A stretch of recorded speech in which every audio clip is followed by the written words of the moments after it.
In the year 553 AD, the Church erased reincarnation from Christian doctrine. Not debated, not doubted, erased. At the Fifth Ecumenical Council in Constantinople, one of the most explosive ideas in early Christianity, that your soul lives multiple lives to grow, evolve, and purify, was declared heresy. Why? Because reincarnation made the Church unnecessary.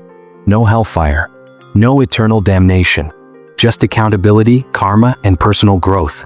That terrified the powers in charge. So they banned it, buried it, and hoped you'd never ask questions. But today we're digging it back up. The story of how reincarnation was banned from the Bible isn't just religious history, it's a crime scene. And the victim is the truth. Imagine discovering that reincarnation, the belief that our souls live multiple lives, was actually taught by Jesus himself and practiced by early Christians for centuries. Then ask yourself, why would such a fundamental truth be systematically erased from the Bible? Who had the power to change divine scripture? And most importantly, what were they afraid would happen if people knew the truth? Today, we're going to uncover the hidden evidence, follow the paper trail, and expose the exact moment when reincarnation was officially banned from Christianity forever. Today, we'll check one of the most controversial questions in religious history. Was the concept of reincarnation deliberately removed from the Bible? This isn't some wild conspiracy theory. There's compelling historical evidence that early Christians, including Jesus himself, may have taught that souls return to earth in new bodies to continue their spiritual journey. But in the 6th century, something dramatic happened. In a single moment, powerful leaders made a decision that would forever change how billions of people understand their existence, their purpose, and what happens after death. Before we go further, let me be clear. This isn't about attacking anyone's faith. Whether you're Christian, spiritual but not religious, or just curious about hidden history, this information belongs to all of us. Understanding this lost teaching might actually deepen your connection to the original message of Jesus. A message that was perhaps more profound and universal than we've been taught. So let's start with the basics. What exactly is reincarnation? And why would this concept be so threatening that it needed to be erased from Christianity? Reincarnation is the belief that when we die, our soul, our true essence, doesn't disappear. Instead, it embarks on a new journey in a new body. This isn't just about coming back as anything random. It's about spiritual growth and evolution across multiple lifetimes. Think of it like this. Would you expect a child to graduate from kindergarten to PhD in a single year? Of course not. Learning takes time. Our souls may need multiple lifetimes to learn all the lessons needed for spiritual completion. This concept wasn't invented recently. It's one of humanity's oldest and most widespread spiritual beliefs. Let's look at how different ancient cultures understood reincarnation.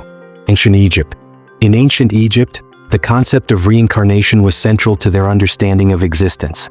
The Egyptians saw death not as an end, but as a transition. Their sacred text, the Book of Going Forth by Day, commonly called the Book of the Dead, describes in detail how the soul travels through the afterlife. After death, the soul would face judgment, where the heart was weighed against the feather of Ma'at, representing truth and justice. If the soul was worthy, it could choose to remain in the beautiful field of reeds, the Egyptian paradise, or return to earth in a new body to continue its journey of spiritual development. The Egyptians called this eternal soul the Ba, and believed it carried memories and experiences from past lives. This is why they developed such elaborate preservation techniques for the body. They were creating a permanent anchor for the soul's journey across multiple existences. Ancient India. Meanwhile, in India, the concept of reincarnation was so fundamental that it shaped their entire civilization. The ancient Vedic texts, written around 1500 BCE, introduced the concept of samsara, the endless cycle of birth, death, and rebirth. According to these teachings, every action we take, our karma, creates ripples that shape our future lives. If you're facing hardship in this life, it may be the result of actions from previous existences. Likewise, your good deeds now will create positive outcomes in future lives. The ultimate goal in Hindu thought isn't just to have better rebirths, but to break free from the cycle entirely. This state of liberation, called moksha, happens when the soul has learned all it needs to learn and no longer requires physical incarnation. This wasn't just abstract philosophy. For millions of people across thousands of years, reincarnation was, and remains, as real as gravity, a fundamental law of existence. Ancient Greece. But reincarnation wasn't just an Eastern concept. Some of the greatest minds in Western philosophy also embraced it. Pythagoras, whom we know today mainly for his mathematical theorem, was actually a mystic who taught that souls were immortal and moved from body to body. He claimed to remember his own past lives and taught his followers techniques to access their previous incarnations. Plato, perhaps the most influential philosopher in Western history, wrote extensively about reincarnation. In his dialogue Phaedo, he has Socrates explain that souls are immortal and cycle through multiple lives as part of their journey toward perfect understanding. In The Republic, Plato describes the famous myth of Aer, where a soldier named Aer dies in battle but returns to life days later. Aer describes witnessing souls choosing their next lives based on what they need to learn. Even Plato's student Aristotle, while more skeptical, entertained the concept that something of the individual persists after death.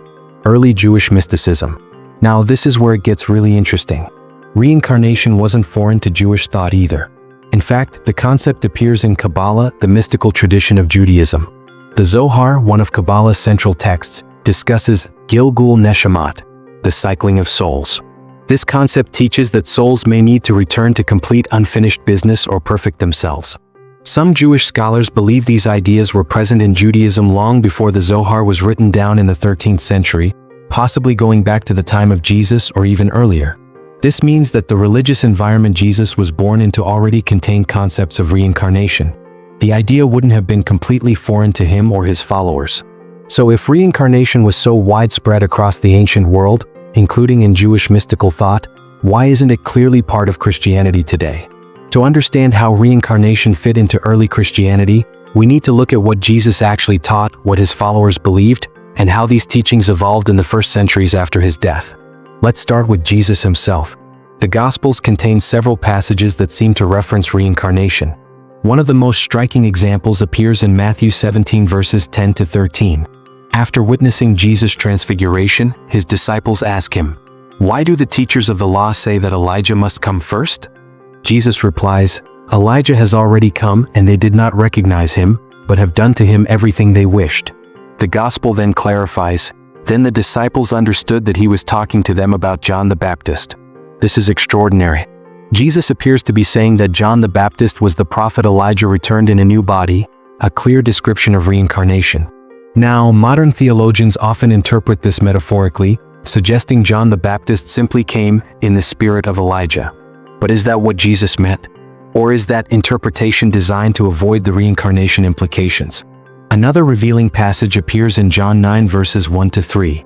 Jesus and his disciples encounter a man born blind, and the disciples ask, "Rabbi, who sinned, this man or his parents, that he was born blind?" Think about this question carefully. How could a man have sinned before birth unless he existed before his current life? The disciples' question only makes sense if they believed in some form of pre-existence or reincarnation. Jesus doesn't correct this assumption. Instead, he simply says the blindness wasn't caused by sin but was an opportunity that the works of God might be displayed in him. Then there's the famous exchange between Jesus and Nicodemus in John 3 verses 3 to 7, where Jesus says, "Very truly I tell you, no one can see the kingdom of God unless they are born again." When Nicodemus asks how someone can be born again when they're old, Jesus elaborates that he's talking about being born of water and the Spirit. While Christians today interpret this as spiritual rebirth through baptism, the original Greek phrase ano then geneo could be translated as born from above or born again. Could Jesus have been referring to literal rebirth, reincarnation, as a requirement for spiritual evolution? Now let's check out early Christian teachings. After Jesus' death, his followers didn't all agree on what his message meant. Early Christianity wasn't a single unified movement, it was a loose network of communities, each with its own interpretations and beliefs. One of the most influential early Christian theologians was Origen of Alexandria, who lived from 185 to 253 CE. Origen was a brilliant scholar who wrote extensively about Christian doctrine and is still regarded as one of the Church Fathers. In his most important work, De Principiis, on First Principles, Origen explicitly taught the pre-existence of souls and a form of reincarnation. He wrote, "Every soul comes into this world strengthened by the victories or weakened by the defeats of its previous life. Its place in this world is determined by its previous merits and demerits." For Origen, reincarnation wasn't opposed to Christianity, it was a logical extension of God's justice and mercy. If God wants all souls to achieve perfection, wouldn't multiple lifetimes make more sense than a single brief existence followed by eternal judgment? Origen wasn't alone. Other early church figures like Clement of Alexandria, Synesius of Cyrene, and even Saint Jerome, who translated the Bible into Latin, showed familiarity with reincarnation concepts, even if they didn't all fully endorse them.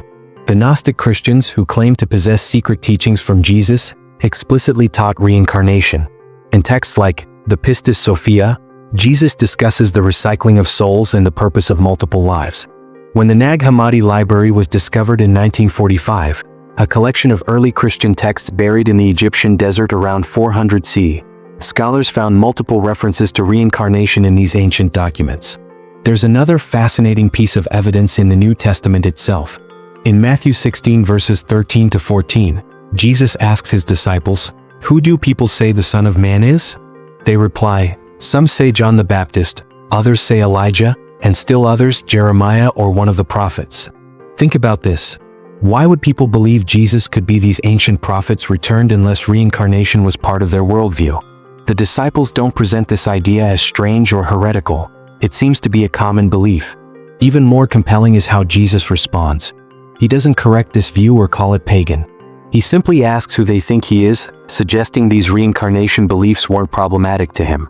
Throughout the early Christian period, from roughly 30 CE to 500 CE, various Christian communities held diverse views on reincarnation. Some embraced it fully, others rejected it, and many fell somewhere in between. What's clear is that reincarnation wasn't universally condemned by early Christians. It was a legitimate theological position that many serious Christian thinkers held. So what changed? How did Christianity transform from a diverse movement with room for reincarnation beliefs to a unified religion that rejected the concept entirely? The answer lies in the politics of the 6th century and one of history's most consequential religious gatherings. The year is 553 CE. Over 5 centuries have passed since Jesus walked the earth. Christianity has transformed from a persecuted minority religion to the official faith of the Roman Empire. But this growth came with growing pains. Different interpretations of Christian doctrine flourished across the Mediterranean world. Church leaders increasingly saw this diversity as a threat to unity and power. Then there is Emperor Justinian I, who ruled the Byzantine Empire with his powerful wife, Empress Theodora. Together, they had a huge influence on the Christian Church and what was considered official belief. Justinian wasn't just any emperor. He was a man with an ambitious vision, to restore the glory of the Roman Empire under Christian leadership. To achieve this, he needed a unified church with clear, standardized doctrines. Theological disputes weren't just academic debates. They were threats to imperial unity and power. Different Christian factions were dividing the empire, and Justinian was determined to end these divisions. Empress Theodora was equally influential in this process. Born into humble circumstances, she had risen to become perhaps the most powerful woman in the world. Historical accounts suggest she had an unusual life story, possibly working as an actress and courtesan before marrying Justinian. Some historians speculate that Theodora's personal history may have made her uncomfortable with the concept of reincarnation. If karma determined one's rebirth, what would that mean for her own past actions? Whether for personal or political reasons, the imperial couple set their sights on standardizing Christian doctrine, and reincarnation was in their crosshairs. In 553 CE, Justinian convened the Fifth Ecumenical Council, also known as the Second Council of Constantinople. This wasn't just any church meeting. It was a carefully orchestrated event designed to resolve theological disputes and strengthen imperial control over the church. The council gathered 165 bishops, mostly from the eastern part of the empire. Notably, Pope Vigilius of Rome initially refused to attend, creating tension between the eastern and western branches of Christianity. While the council addressed several theological issues, one of its most consequential actions was the condemnation of Origen's teachings, particularly those related to the pre-existence of souls and reincarnation. The council issued 15 anathemas, formal condemnations, against Origen's teachings. The first anathema explicitly condemned the fabulous pre-existence of souls and the monstrous restoration which follows from it. With this declaration, reincarnation was officially labeled heretical. Believers could now be excommunicated or worse for holding these views. Emperor Justinian didn't stop with the council's declarations. He enshrined these decisions in imperial law through the Justinian Code, making it not just religiously but legally forbidden to teach reincarnation. The code states, "If anyone shall say or hold that the souls of men had a previous existence, and that they were minds and holy powers which, having become weary of divine contemplation, had lapsed into an evil condition, let him be anathema. This wasn't just abstract theology. It had real consequences. Teachers of reincarnation could be imprisoned, exiled, or even executed. Their books were burned, their communities disbanded. With the full weight of imperial power behind it, the ban on reincarnation was brutally effective. In a relatively short period, a teaching that had been part of Christianity for centuries was nearly erased from history. The Council's decision had profound and lasting consequences. Christianity became more unified, but also more rigid. Ideas that didn't conform to official doctrine were suppressed. Origen, once revered as one of Christianity's greatest minds, was now labeled a heretic. His works were systematically destroyed. We only have fragments of his vast writings today. Communities that continued to teach reincarnation went underground or were eliminated. The diverse tapestry of early Christianity was replaced by a more monolithic structure. And perhaps most significantly, Western spirituality lost a concept that might have bridged East and West. Without reincarnation, Christianity developed a more linear view of existence. One life followed by eternal heaven or hell. This shift fundamentally changed how Christians viewed justice, spiritual growth, and the purpose of existence itself. But what was lost? To understand the full impact of removing reincarnation from Christianity, we need to consider what was lost. How might Christianity have developed differently if this teaching had remained? One of the most challenging theological questions is why God allows suffering, especially innocent suffering. Why are some children born into poverty, abuse, or disease while others enjoy privilege and health? Without reincarnation, Christianity developed complex explanations. Original sin, divine testing, free will gone wrong. But many find these explanations unsatisfying when facing extreme suffering. Reincarnation offers a different perspective. Souls choose specific life circumstances as opportunities for learning and growth. Suffering isn't random but has purpose across multiple lifetimes. This view sees God's justice operating across a much longer timeline. No soul experiences only suffering or only joy. Each experiences the full spectrum of human existence through multiple lives. Origen believed this better reflected God's mercy. He wrote, "How could it be just for a newly created soul, which has done nothing to deserve suffering, to be placed in a body afflicted with blindness, paralysis, or other evils from birth?" For him, such conditions made sense only if souls had prior experiences that created these circumstances as learning opportunities. Christianity teaches that spiritual perfection is our goal. Jesus himself says in Matthew 5 verse 48, "Be perfect, therefore, as your heavenly Father is perfect." But how realistic is it to achieve perfection in a single lifetime of 70 to 80 years? Most of us spend decades just figuring out the basics of how to be decent human beings. Reincarnation offers a more gradual path to spiritual growth. Each life builds on lessons from previous existences. We have time to experience different genders, cultures, social positions, and challenges, developing a comprehensive understanding of the human experience. Early Christian writers who embraced reincarnation saw it as the perfect expression of God's patience and wisdom. God doesn't demand instant perfection but provides ample time for souls to develop and mature. Without reincarnation, Christianity developed the concept of purgatory in Catholicism, or instantaneous sanctification at death in some Protestant denominations, to explain how imperfect souls become perfect. Early Christian thinkers like Origen taught apokatastasis, the belief that all souls would eventually be reconciled with God. This universal salvation was linked to reincarnation. Even the most troubled souls would eventually find their way back to God through multiple lives and lessons. This perspective offered incredible hope. No soul was eternally lost. God's love was powerful enough to eventually redeem everyone.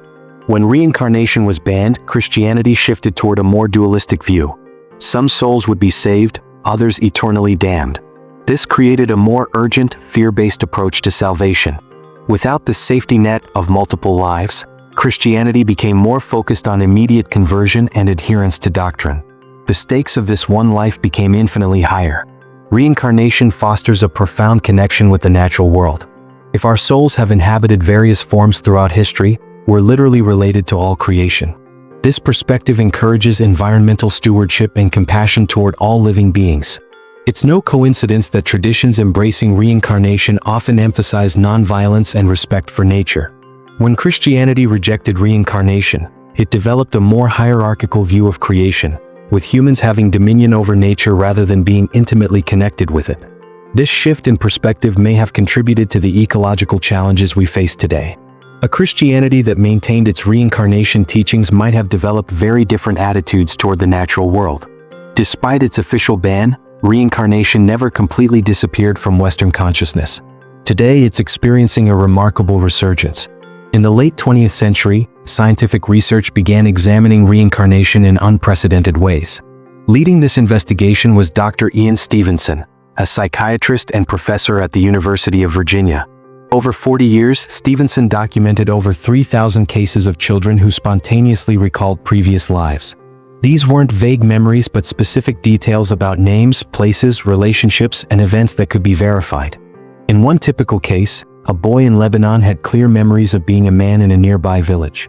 He knew the man's name, family members, profession, and how he died. When researchers investigated, they found that all these details matched a real person who had died before the boy was born. What makes these cases compelling is that they often involve very young children, 2 to 5 years old, who couldn't have researched or fabricated the information. Many children have birthmarks or birth defects corresponding to fatal wounds in their claimed past life. The children show emotional reactions, phobias, or talents that match their reported previous personality. In many cases, the families had no prior contact or knowledge of each other. Dr. Stevenson's work has been continued by Dr. Jim Tucker, who has compiled even more cases and published them in peer-reviewed scientific journals. While this research doesn't definitively prove reincarnation, it presents evidence that can't be easily dismissed. Something extraordinary is happening that deserves serious investigation. Another modern development is past life regression therapy. Through hypnosis, people access what appear to be memories of previous lives. Dr. Brian Weiss, a Yale-trained psychiatrist, accidentally discovered this phenomenon while treating a patient for anxiety. Under hypnosis, she began describing detailed memories of life in ancient Egypt. Initially skeptical, Dr. Weiss became convinced when the patient revealed verified information about his own family that she couldn't possibly have known. Today, thousands of therapists use past life regression to help people understand phobias, relationship patterns, and unexplained physical symptoms. Many report remarkable therapeutic benefits. Critics suggest these experiences might be imagination or cryptomnesia, forgotten memories resurfacing. But the consistent therapeutic benefits and the specific verifiable information that sometimes emerges remain difficult to explain. Near-death experiences, NDEs, offer another window into the possibility of reincarnation. When people come close to death, many report leaving their bodies, encountering deceased loved ones, reviewing their life, and sometimes glimpsing past or future lives. Dr. Raymond Moody, who coined the term near-death experience, has documented thousands of these cases. Many NDErs report being told they must return to their bodies because it's not your time yet, suggesting a predetermined life plan. Dr. Eben Alexander, a neurosurgeon who had an NDE while his brain was clinically inactive due to severe meningitis, described encountering a realm where I was able to see how souls come back and forth between the earth and this idyllic realm, that there is a cycle of life for souls. While NDEs don't conclusively prove reincarnation, they suggest consciousness can exist independently of the physical brain and that each life may be part of a larger spiritual journey. Interestingly, some modern Christians are rediscovering reincarnation and finding ways to integrate it with their faith. They point to the historical evidence we've discussed and ask, if reincarnation was banned for political rather than theological reasons, shouldn't we reconsider it?